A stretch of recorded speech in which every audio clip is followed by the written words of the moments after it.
Welcome everyone to our meeting today. As I was walking during my lunch hour today, and I was kind of thinking about kind of what I wanted to say opening up, and what was put on my heart, I first and foremost wanted to say thank you to all of the people on the board, because as a parent of a DC Prep child for the last 7 years, I appreciate the time and energy that you guys volunteer for these young men and women in the inner city DC schools. I really appreciate it because I know you could be doing a lot of other things. And when I see the product of what's coming out of the energy and efforts and your support, not as the chair, but as a parent, I just wanted to say thank you, because the proof is in the pudding. The stew is pretty good. And we have some more people that are joining us this year for some to add some different flavor and spice to our board. So to kick this meeting off, I wanted to first say welcome to the new board members. And I wanted to ask you guys to say just a few words, if you don't mind. And we'll start with Dr. Cullins. Hi, my name is Lisa Cullins. And thank you so much for this invitation and having me. It's a pleasure. I'm a child and adolescent psychiatrist, and I actually had the very wonderful pleasure of actually working at DC Prep a few years ago. When I was at Children's Hospital, we had a collaboration with DC Prep to provide on-site psychiatric services. So I collaborated with the wonderful team there and provided school mental health services, and really had a fantastic experience with the staff and of course the students and families. So it's nice to be back in a different realm. And I agree with you, the product or the outcome of the work and the dedication and diligence and compassion of the faculty and staff is wonderful, because there is something good, wonderful things are happening. So thank you for having me. Thank you, Lisa. Chevy. Good evening, everybody. I'm Chevy Cleaves. Very happy to be with you, and have heard so much about you for a long time from Patrick, and then certainly more recently from Emily and Laura and Michaela. And I just really appreciate the opportunity to be with you, and whatever I can add, I'm happy to do so. Looking forward to working. Thanks, Chevy. We'll pass the baton to Dan. Hi, I'm Dan Fine. I'm very excited to be part of DC Prep. I've seen it from afar, basically since I moved to DC about 8 years ago. I've been, I don't have kids in the system, but I was on the board of another charter school for the last 7 years here in the district. So I've been, we've always, when we look at charts at the high performing networks, DC Prep was always on the list. And so it's great to be part of it. And I'll pass it on. All right, Pam, you're the final leg of the 4x400, so you have to finish strong. Okay, well, first of all, thanks for having me back again. I'm thrilled to be back again. Just from a perspective, I have a child who matriculated through the DC Prep system. It's now 27. I was overcome by the documents that came forward this morning. I just, having lived this process a little bit, I'm just so impressed. Have been impressed all the time. I've followed the school, even after Jamie graduated. Jamie's my daughter. And I just wanted to say, for the appreciating the work, having gone through it, and also watching the kids in our neighborhood who have attended DC Prep, my little preppies. But I just wanted to share that that experience, we often think about the elementary, well, the middle school experience for my daughter. She's still very close with many of the friends that she had at DC Prep. They're lifelong friends. and they support each other. They have a great network for each other. And I think that speaks volumes about, what the school is doing, not just from, all the great metrics that you have, but on a personal level. So I'm thrilled to be back and excited to help any way I can. Thanks, Pam. It's great to have you. I heard great things about you. The board was like, oh yes, we have to get Pam back. So great expectations. So Laura, I will turn it over to you. I think you wanted to introduce Barry. Yes, I'm very excited to introduce Barry Brinkley, who is our new Chief of Staff. Barry is returning to us after having been away for about 10 years. But he is, formerly part of DC Prep, and I'm super excited to welcome him back. He has a lot of expertise in college access work, which is part of the work that he will be leading here at DC Prep, and also around community engagement and advocacy, which he will also lead. So he is already bringing a ton of strengths to us and is picking up all of the things that, we're throwing his way, and super excited to have him. So Barry, do you want to say anything? Hello, everybody. Thank you for that intro, Laura. Excited to be back. Great to see you, Emily. And so it's good to really be back. Like Laura said, I was here 10 years ago as a Dean of Students, and I've done a lot of work since then, and be able to bring that work back to DC Prep, I'm really excited about. So excited to work with all of you. Awesome, thanks. Okay, so I think the next thing we have on the agenda is to review and approve the September minutes. Patrick, before we move on, could we, I just want to welcome Desiree, who is one of our AEC teachers, and asked to tonight's meeting. Desiree, welcome. And good evening. Can you guys hear me? Yes. Hi, Desiree. Thanks for joining. Thank you so much for the invitation. I really appreciate it. I'm sorry right now my camera on my cell phone is not working, but I am definitely glad to be a part of this. So thank you so much. All right, thank you. Okay, we will now, thanks Laura, review. Yep. And we also have one person on the phone who I just want to make sure that we don't miss them in the conversation. There's a 202 297 9721.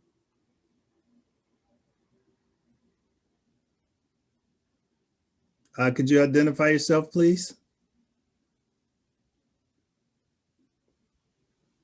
Hi, it's Jenny Abramson.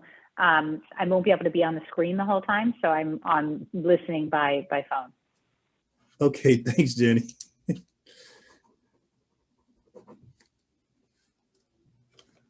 All right. Okay, I think we are now ready. Desiree, as a teacher, would you like to have any words for us as a group before we get started? Not right now. I think my intent is just to get to receive as much information as possible, being this is my first time joining a board meeting. But I think this is a time as things are just taking place socially and globally to be more active and participate. So my goal is to listen and to learn. And I guess if there's any insight that I can share coming from a teacher perspective, I will. But right now I'm just in the receiving aspect. Okay, thank you. No problem. All right. Laura, can we do the minutes now? Thanks. All right, so hopefully, I don't know, hopefully you got a copy of the minutes. So, so I guess would someone like to make a motion to approve the September minutes? So moved. Second. Okay, so I think, Michaela, I have to go around the room, right? Because we can't do, all right, so I'm just gonna do the Hollywood Squares. For those of you that remember, there may be some folks that don't know what I'm talking about, but Lisa, Well, can I still approve the minutes if I didn't attend the meeting? You If should probably, did you review them? I have not, that because I Oh. did not attend, so yes. Maybe we'll just go to the returning board members, and that way people can speak to it being an accurate reflection of the September meeting. Okay, Terry, yes, approved. Hadley, Sorry, approved. Michaela, Aye. Sterling. Aye. Emily.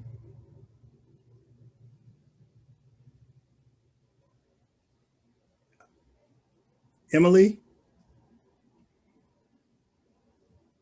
We'll come back. Jenny. Aye. Colette Aye. and Katie. Should we go back to Emily? Emily. Emily, maybe you want to just give us a thumbs up. Can you hear me now? We can hear you now. All right, I approve. thanks. So the minutes are approved. All right. So Laura, I will turn it over to you for the Alliance contract. Yes, thank you. So like last year, I'm coming to you with a request to approve signing a contract with the Alliance. The Alliance, as some of you may know, is an advocacy organization in DC. They monitor the legislation that's being developed by the council and the mayor in order to ensure that the needs of charter school students are being taken into account in the process of making laws and regulations. They help to ensure that all public schools, whether district or charter, are treated equitably under the law. And last year we asked your approval to become a dues paying member. This was required because Terry, a current board member, and Maura, a former board member, were also on the Alliance board. And so this year I'm asking your approval again, given Terry's position kind of in both organizations. So we believe that the contract reflects fair market value for these services. Nearly every charter school in the city pays dues to the Alliance, and dues are set on a per student basis, not so it's consistent across all organizations. We don't pay a different rate than other charter schools. And so I'm happy to share more at the end of the session if people want more context. But otherwise, I would suggest approving, given that this is a pretty standard contract. And I'm only raising it because of Terry's membership in both groups. But given that the fee is very standard and it's like a per student basis, I don't think that there's anything that is particularly controversial about it. But I'm happy to take questions. I'm happy to move approval. Do we have a second? Second. Second. Okay, Lisa Second. or I. Aye. All right, thanks. Pam, Aye. Terry, Abstain or aye, whichever you prefer. we'll take it abstain. Hadley, Aye. Dan, Aye. Chevy, Aye. Michaela, Aye. Sterling, Aye. Jenny, Aye. Emily, Aye. Colette, Aye. and Ahmad. Aye. All right, thanks. So it is approved and passed. Next thing on the agenda is the schools update. So back over to you, Laura. Thanks, Patrick. So I wanted to provide a quick update on our schools. I shared more information about this, but just to kind of give you a bit of a voiceover. We came into this year recognizing that this was going to be a challenging year, and it is. We hadn't been running schools at scale for 1.5 years. And that means, you know, one of the things that just always puts it into perspective for me is thinking about for like our third graders who are starting the school year this year, they hadn't been to school on a daily basis since they were first graders, right? There's like a lot of time that passes, and that just like blows my mind every time I think about it. You know, when you think about like our youngest students, they've never come to school, and many of them have spent most of their lives like at home. And that's just like such a different experience of the world than students who are typically, you know, coming into school with, right? So there's just so much that is different about this year. And school is like everything else. It takes practice to be in community with one another. So when you're not doing it every single day, you fall out of practice, and it takes time to build the muscle of being together in community with one another, you know, to rebuild that muscle. In August, the Delta variant was on the rise. The Department of Health was revising their health guidance. It felt like every week. Dan probably knows, like even more precisely on the days than which that was like issued. But it was happening frequently, and we, like every other school, was constantly adjusting our plans to be able to account for those shifts. And while we did a lot to prepare, operating schools during COVID is kind of like becoming a parent, because all of like the books and the parenting classes that you go through can like help you to like think you know what you're in for, but like you don't really get it until you're in it, because you don't really understand the number of decisions that you have to make on a minute by minute basis. And, you know, and how you're going to react when like the curveballs like inevitably come your way. One of the big curveballs that we've experienced this year was the impact that COVID would have on our staffing levels. We knew that COVID protocols would require for people, staff members and students, to be out of the building more frequently, but we didn't, I think, fully appreciate the ways in which COVID would impact our ability to hire substitute teachers in particular through the temp agency that we normally work with. And that's been really, really hard, because, you know, we've been trying to play catch up by adding additional positions to our schools that provide us with like full-time permanent subs within our school buildings. And there's like a few allocated to each campus. But that has made the school year more challenging, because not only is it harder to be able to build classroom culture and routines when teachers and students are out more often, but it also puts a greater strain on our teachers and our leaders.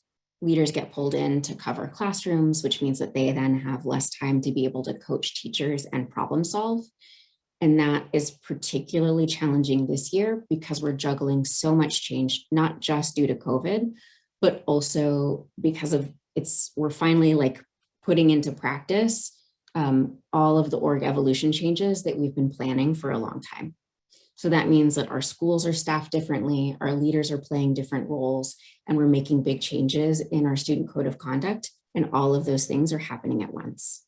And so this is a hard school year, and I think, you know, you can see it in the feedback that we've gotten from, you know, our staff is we have lower satisfaction levels than we've had last year, for example, and people are tired. And so we're doing a lot of work right now to try to listen, to try to make some adjustments so that we can be responsive in this moment.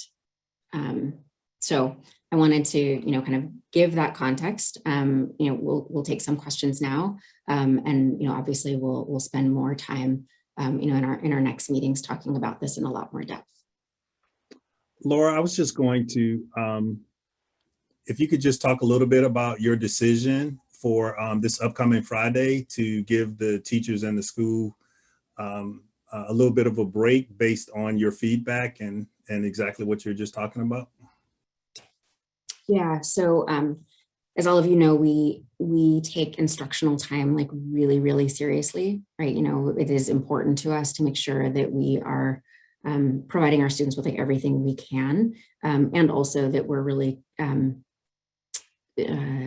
recognizing the fact that families have schedules, and when we change our schedule, it has an impact on families. At the same time, you know, as we've been listening to our staff, it just became very clear that like people just need a break. They are tired, and we you know, a day off doesn't change everything, but it is at least a tangible way for us to be able to recognize that we want staff and students to like take care of themselves and have some time to unplug. And so we made the decision that we would make this week, which would otherwise we would be closed on Thursday, reopen on Friday. Instead, we said, let's just make it a 4-day weekend and really give people a chance to relax and catch their breath a little bit and come back on Monday, you know, ready to tackle next week. So yeah, that was the decision that we made. Staff members have seemed to appreciate it. I've gotten a lot of emails and people have commented on it, you know, when I've seen them in school buildings. We haven't heard a lot from families, although I think, Patrick, maybe you've spoken to some families. Yeah, I think like after your email came out, I intentionally picked the kids up from school that day just because I wanted to try to get some informal feedback. And I would definitely say that all of the teachers were like, yay, yay, you know, they were happy to have this Friday off. Most of the parents were kind of indifferent. They appreciated that they had enough time to schedule, but most of them were indifferent. Some was like, yeah, it's good, you know, and stuff. So Mercedes, did you have any perspective? Have you heard any feedback from any other parents? Hello. Yes, I have. They seem to be pleased with the way everything is going right now with DC Prep. DC Prep seems to have a good hold on to the issues with the pandemic and, well, situations whereas someone may have contracted COVID or not. The quarantine process is going well and the virtual learning is going well. My son actually had to do virtual these past 2 days, not because he had COVID, but we were afraid that it was because he had gotten a cold over the weekend. So we tested on Sunday and it came back negative, but we just wasn't ready for him to go back because he was still having those symptoms. So we just wanted to play it, you know, safe, and he's been doing well virtually. So everything is pretty good, going pretty good. I haven't gotten any negative feedback from any other parents or anything like that. Everyone seems to be thumbs up.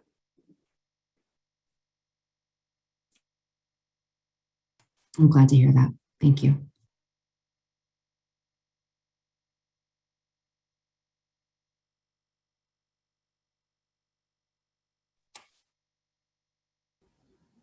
And I will say the children are happy that Friday's off. So. Is it too cold for fishing? No, you know, that's a good idea. We may go fishing on Friday.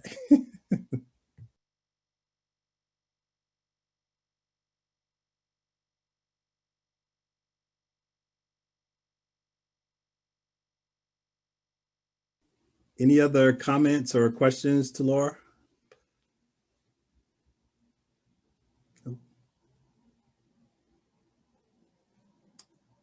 Okay, Laura, I'll hand it back to you.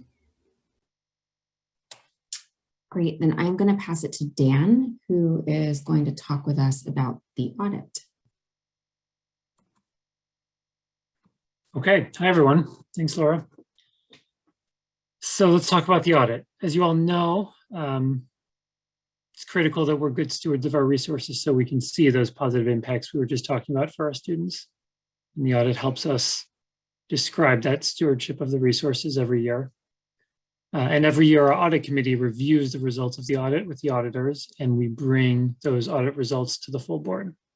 So I'm going to highlight a few of points of note from the audit this past year, and then happy to take any questions, and we'll ultimately ask the board to accept the audit results. So you have a document that Laura circulated. There were a couple audit documents. The relevant one is the one that's labeled FS, the financial statements. And the most important thing you'll see is on page 1 and page 2, the auditors found a clean results, clean audit, no concerns, no findings with DC Prep's finances or handling of its finances this year. We continue to be in a strong financial position. On page 3, you would see our assets have increased over the prior year. We now have approximately $28 million in total net assets. On page 7, our cash balance has also increased over the prior year. We have about $26.5 million of unrestricted cash. The audit file, it goes into great detail. I'm not going to go into all the weeds, but one thing that you'll see different in future years compared to what you're reading in this year's audit is there's a whole section, pages 12 to 18, which is about our financing and the different loans that we have. That's going to be significantly simpler in future years because of the planned refinancing that we'll be doing. And we'll talk about that a little bit later in the agenda. One new piece of information for returning board members that you won't have seen in previous years is on page 23 of that document. After a lot of discussion with our finance committee, we thought it'd be useful for the board to be able to see a couple of new items. First is related to our cash. $26.5 million sounds like a lot of cash, but most of that is not available for sort of general use. So at the bottom of page 23, there's a table which shows how that cash is allocated. 4 million of it is required to be set aside for covenants due to our loans. Another about $4 million is set aside to satisfy the public charter school board's 30 days of cash on hand requirement. We've got a couple $1 million set aside for building replacement needs that we expect will come up. And then another 9 million for new facilities, which is specifically the second phase of our Wilkinson construction. The other thing that's new on that page is putting that number into context of our private donations. As it's noted, we've received private contributions in excess of $35 million, which is a lot more than our cash balance, highlighting that those private contributions have been crucial to allowing our teachers, our staff to do the important work that they're doing with students and families. Audit committee members, is there anything that you would like to add before we open it for questions? The very strong cash position is different from previous years, and we certainly are healthy financially. Thank you, Dan.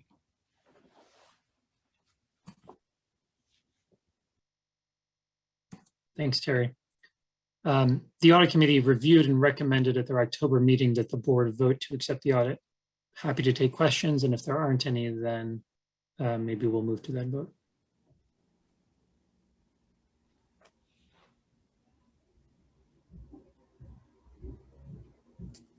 Seeing no questions, hands, or comments, would someone like to make a motion to approve the audit results? So moved by Terry. All right. Do I have a second? Sure, I'll second it. All right. I will go around to vote. Lisa. Aye. All right. I vote too. I think I didn't vote the last 2 times. Pam. Aye. All right. Terry. Aye. Dan. Aye. Michaela. Aye. Chevy. Aye. Hadley. Aye. Jenny. Aye. Sterling. Aye. Emily.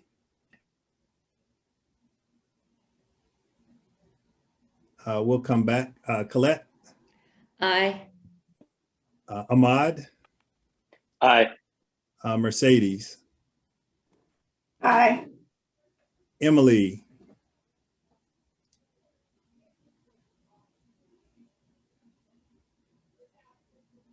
Okay, the ayes have it.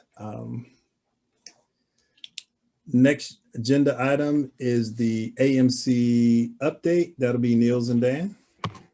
Yep, you get more time with me. Congratulations. All right. I'm going to take this a little bit out of order. I'm going to start with some updates and then we'll talk about financing. As a reminder of the background, especially for our new board members, our newest campus, Anacostia Middle, opened in the summer of 2020, and it opened in a temporary location in the Bernie building on MLK Avenue Southeast. It's been I think we could say a long, winding road. There's been peaks and valleys, and We're pleased that we secured a permanent location for Anacostia Middle, and it will be at the Wilkinson Building on Pomeroy Road Southeast, which is a former DCPS elementary school, which closed about a decade ago.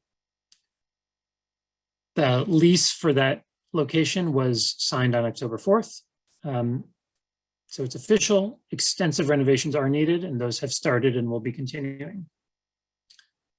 We will expect those renovations to be complete in July of 2022. So that will be in time for AMC, for Anacostia Middle, to move in to that newly renovated facility for this upcoming the next school year. For the first few years, which we're calling phase 1, we won't be occupying that full building at Wilkinson. There'll be another user, which is a infrastructure jobs training program that's going to use an unrenovated portion of the building. When they move out, Anacostia Elementary will join AMC at Wilkinson, and there'll be another set of renovations at that time to allow for that move. So far, the early renovation work has been going well. We've built good relationships with the other user of the building, and things are moving along on schedule. We've also, of course, been doing a lot of continued work on the community engagement front, and I'm going to kick it over to Niels to provide a little bit of more context and update on that. Yes, I think Dan described our journey in a very appropriate manner. So before we jump in with community engagement, I'll in fact introduce and turn it over to Barry for that. Just wanted to quickly name that as a reminder for our returning board members and as a heads up for our new board members. Part of the process to locate our Anacostia Middle Campus to the Wilkinson facility is to request a change of facility with the DC Public Charter School Board, which will take place on November 15th, this Monday coming up, or excuse me, yes, this Monday coming up. This board has already approved of the move, so we're rounding out the rest of the process with that vote next Monday. So in regards to community engagement, we have done active and extensive work with the Fort Stanton community and surrounding areas. And that has resulted in us receiving letters of support from the ANC Commission that Wilkinson is located in, as well as the Fort Stanton Civic Association and several individual neighbors within the community. Because Barry is hired, we have started the introduction process to get Barry acclimated with some of the community leaders and active participants of the surrounding areas. And I will turn it over to Barry to share more. Sure, thanks, Niels. Niels has done an amazing job of community engagement, so I appreciate all the work he's done. So the introductions that we're making now, again. Let me just interrupt and say that Barry gave me all the advice. So he should feel good that I did good work. He helped me do the work, but that's neither here nor there. Sorry to interrupt you, Barry. Please continue. It's all good. But yeah, Niels did an amazing job. And so I think right now I'm just introducing myself in my new capacity here at DC Prep. Was able to attend an ANC meeting for the ANC 8807, which is the ANC literally right across the street from the Wilkinson building, and just got to hear from them around just their thoughts, any concerns they have around us occupying that space. People seem to okay with us being there. I think there's already some parking and traffic issues that are there present now because of KIPP, not too far away in another charter school, and so another school. So I think we just want to make sure that we are just being a good partner in our work that we're doing to work with the surrounding schools and the neighborhood to make sure that we continue to just be a good neighbor to the neighbors there. But otherwise, we're just doing some great work getting to know each other and continuing the work that Neil started.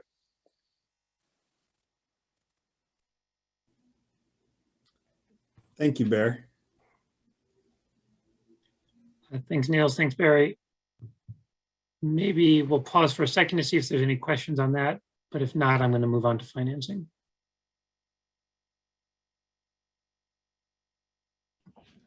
Just along and windy. I just want to add very briefly a long and windy road that almost came out. Chairman Mendelson shared with me that it was a meeting with the mayor and Trayon White when the three of them were able to get White on board. It was that close. So great job, Laura. Great job, Dan. You guys really made this thing happen. It was a lot of work and well done. It was we could have lost this school and now we can serve more kids. So I'm just thrilled with the outcome. Thank you.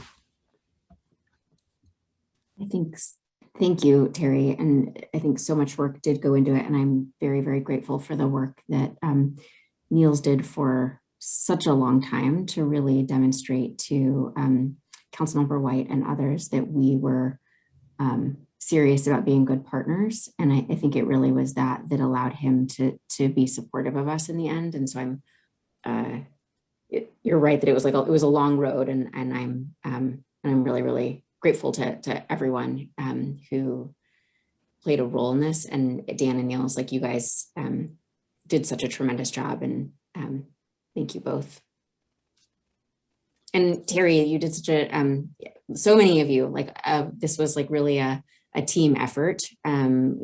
I know that I asked all of you to make many phone calls and send emails and, talk to people in the run up to the votes. And it was a very powerful reminder to me of, just how important it is to have a strong and engaged board. And so I'm very thankful. And I could keep going, and our families, and every time I get started on my thank you tours, I'm just like, oh my gosh, such an amazing community. We have so many good people in our community. And so yeah, just this was a team win. Niels, could you just comment again just on the meeting on Monday? Yes, Monday, the DC Public Charter School Board, which as we round out this process, we'll be requesting a change of facility for our Anacostia Middle Campus. Once they vote to approve that, which I think we are presenting on Monday, and then next month they will actually vote on the change. And once that is complete, there's always something to do, but that is one of the important steps to take to make the move official. Thanks.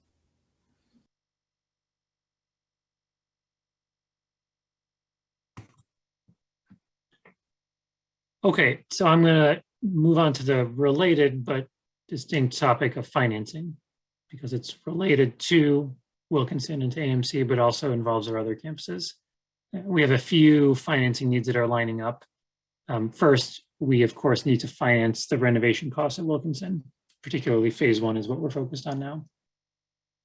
Second, the structure of our financing at our Benning campuses requires us to refinance after 7 years, and 7 years happens to be now from when we built Benning.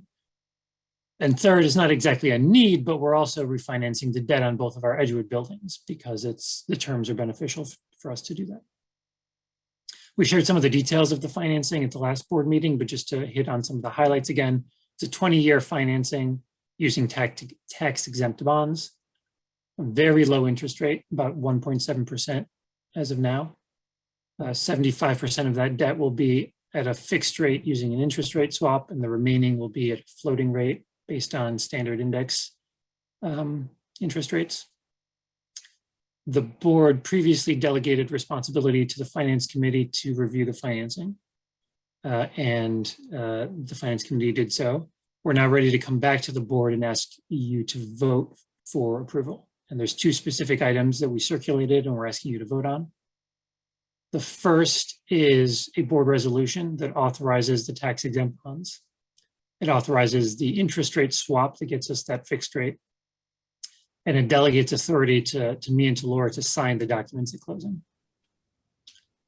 The second item is a set of what's called post-issuance procedures, which is just a fancy way of saying that it describes the steps that we have to take to make sure we're in compliance with tax exempt financing.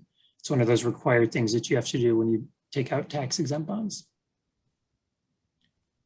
The Finance Committee voted at their October meeting to recommend that the board authorize both of these items. So would love to take any questions and then move to a vote.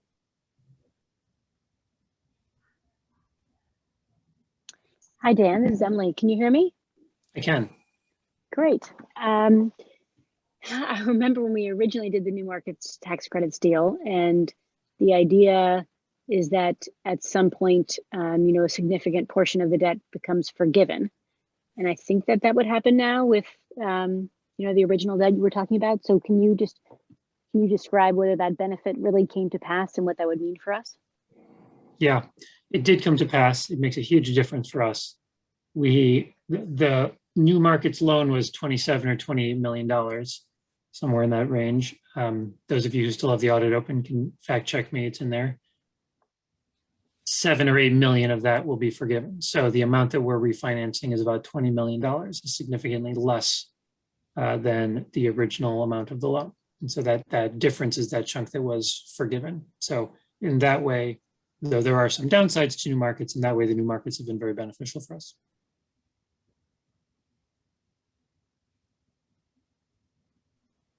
Thanks.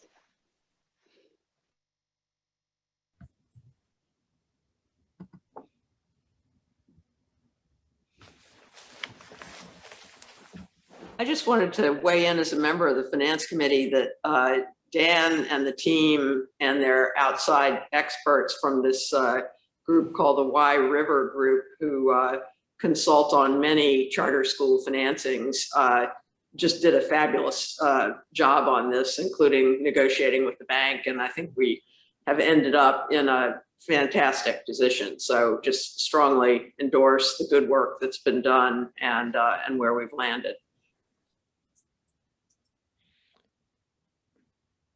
Agreed. Thanks, Michaela and Terry.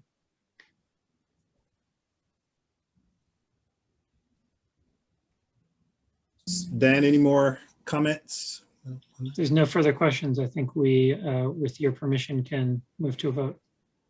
Okay. I would ask somebody from the Finance Committee to make that motion, just because I know we're voting on two things, and that was the board tax exempt for the bonds. And I think that's giving you and Laura permission, but I just want to make sure we explicitly get it right. So if someone from the Finance Committee could put that motion on the floor. So moved. Second. Lisa. Aye. Patrick's an aye. Pam. Aye. Right, Laura. Oh, excuse me. Terry. Aye. All right, Dan. Aye. Chevy. Aye.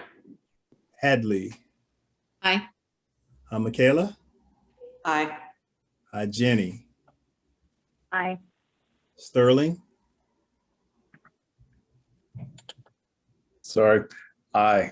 All right, Emily. Aye, and I wanted to give my aye for the last vote when I was having technical difficulties about the audit as well. Thanks. Thanks. Colette. Aye. Ahmad. Aye. And Mercedes. Aye. The ayes have it. The motion is carried. So our second one was on the post-insurance procedures. So moved. Okay. Lisa. I hope I don't have to second it. All right. Did we get a second on that? I'm sorry. Thank Terry so moved. Thank you. Do we have a second? I'll second it. All right. And can you just clarify, what is it again? The post-insurance The procedures? Can you say post-insurance what it is? procedures. Dan, can you explain it a little bit more? Happy to. These are the post-issuance procedures for the tax-exempt financing. They describe the steps that the management team will take to ensure that we remain in compliance with the tax-exempt tax law related to the financing. So it's a standard set of procedures that any organization that uses tax-exempt financing must agree to. Thanks. All right. Lisa. Aye. All right. Pam. Aye. Terry, Aye. Dan, Aye. Chevy, Aye. Hadley, Aye. Michaela, Aye. Jenny, Aye. Sterling, Aye. Emily, Aye. Colette, Aye. Ahmad, Aye. Mercedes, Aye. and Emily. I think you called me before, but I again. Okay, thanks. The ayes have it. The motion carries and is approved. Okay. Dan, do you have anything else you wanted to cover? Nothing else from me. I appreciate the time, everyone. Okay. So Laura, are we ready to go to closed session? Yes, if there is a motion, then Okay. Do we have a motion to go to closed session?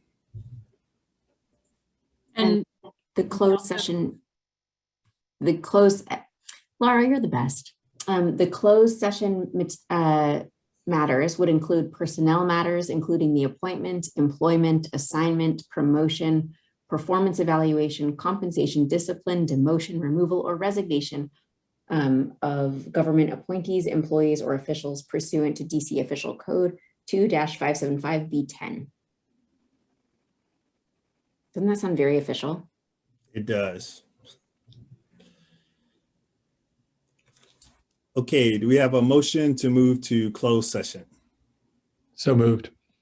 Second? Second. I second. All right, we'll vote now. Lisa, Aye. Pam, Aye. Terry, Aye. Dan, Aye. Chevy, Aye. Hadley, Aye. Michaela, Aye. Jenny, Aye. Sterling, Aye. Emily, Aye. Colette, Aye. Ahmad, Aye. and Mercedes. Aye. Okay, so moved. So the motion carries.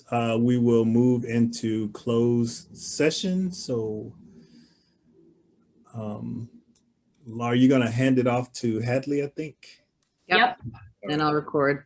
Okay. Thank you.